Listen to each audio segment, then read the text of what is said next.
tancarem el tercer congrés de la cuina catalana, però que no tancarem pas la cuina catalana. És una cuina viva, forta i solvent. Necessita de les seves cuineres i dels seus cuiners, dels restaurants i també de les llars. Sí, a grans trets això seria un començament òptim per una declaració d'intencions, però la cuina també són sensacions, sentiments i interpretació. Com a professional, crec que hi ha una part molt important de la cuina que és el territori.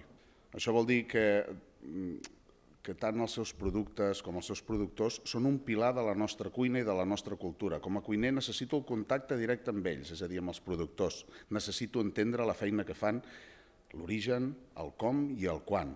Com molts d'altres, defenso la cuina amb un discurs, amb sentit, i defenso que necessita d'aquesta proximitat, perquè la proximitat ens dona intimitat, i en la intimitat és quan ens mostrem com som. La cuina catalana és viva.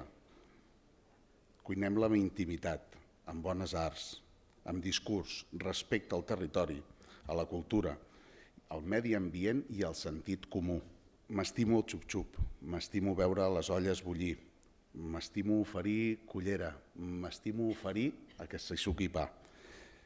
Però tot això no pot quedar en un amor íntim. Per tant, penso que hem de fer difusió i, sobretot, defenso que n'hem de fer escola. Moltes gràcies.